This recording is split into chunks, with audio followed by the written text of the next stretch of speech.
আমি গৌৰৱ গগৈ ডাঙৰীয়াৰ বক্তব্যটো শুনিছোঁ, কিন্তু আমি সেই বক্তব্যটো মানি লোৱা নাই। আমি ভাবোঁ যে এলায়েন্সৰ চিটৰ বিতৰণটো ডেফিনেটলি সেইটো আমাৰ ভিতৰত হোৱা মিটিঙত সিদ্ধান্ত হ'ব। সেইটো কোনো টিভিৰ সন্মুখত সেইকাৰণে আমি লম্ফজম্ফ কৰা নাই। এই যে 26খন নহ'ব, আমাক কিমানখন লাগিব, এইবিলাক আমি কোৱা নাই। গৌৰৱে কৈছে, আমি কোৱা নাই, আমি নকওঁ।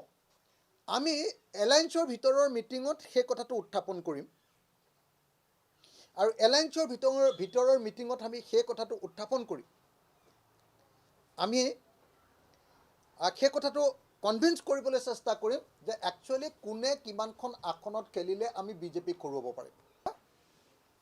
5 জানুৱাৰী তাৰিখৰ পৰা দলীয় প্ৰাৰ্থিত্ব প্ৰত্যাশীসকলে আবেদন কৰিব পাৰিব। আবেদনৰ মাচুল 25,000 টকা। সেই 25,000 টকা নন ৰিফাণ্ডেবল। টিকেট পালেও তেওঁ ঘূৰাই নাপায়, তেওঁ নাপালেও ঘূৰাই নাপায়। 5 জানুৱাৰীৰ পৰা 20 জানুৱাৰী তাৰিখৰ ভিতৰত তেওঁলোকে আবেদন কৰিব লাগিব, 15 দিন।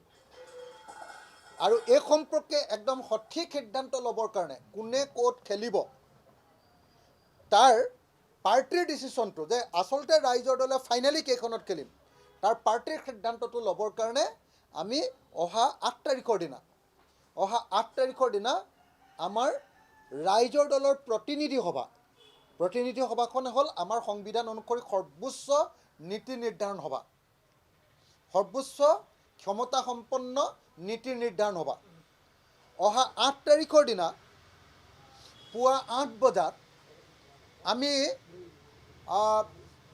অসমৰ প্ৰখ্যাত শিল্পী জুবিন গাৰ্গৰ সমাধিত সেৱা লৈ 8 তাৰিখৰ দিনা আমি মিটিংখন সেৱা ল'ম। 8 তাৰিখৰ দিনা পুৱা 8 বজাত সোণাপুৰৰ ক্ষেত্ৰত, আৰু তাৰ পাছত আমি দিচাং ৰিচৰ্টত পুৱা 9 বজাৰ পৰা গোটেই দিনভৰ, হয়তো গোটেই ৰাতিও হৈ যাব পাৰে, 8 তাৰিখৰ দিনা ৰাতিপুৱা 9 বজাৰ পৰা দিচাং ৰিচৰ্ট, সোণাপুৰৰ দিচাং ৰিচৰ্টত আমাৰ প্ৰতিনিধি সভা হ'ব। প্ৰত্যেকটো সমষ্টিৰ এনালিচিছ হ'ব, আৰু সেই এনালিচিছৰ ভিত্তিত কোনকেইটা সমষ্টিত আমি ইলেকশ্যন খেলিলে জিকিমেই আৰু কোনজন প্ৰাৰ্থী খেলিলে জিকিব তাৰ ওপৰত সিদ্ধান্ত হ'ব। আৰু সেইকাৰণে আমি অহা 5 তাৰিখৰ পৰা আমাৰ আবেদনবিলাক বিচাৰিছোঁ। আবেদনবিলাক বিচাৰি 15 তাৰিখৰ ভিতৰত আবেদন শেষ হ'ব। কিন্তু মই ভাবোঁ যে গৌৰৱ গগৈ ডাঙৰীয়াই নিজে সেইটো নিয়মটো বনাই দিছিলে যে টিকেট বিতৰণ আমি মিটিঙৰ ভিতৰত কৰিম, মেডিয়াৰ সন্মুখত নহয়।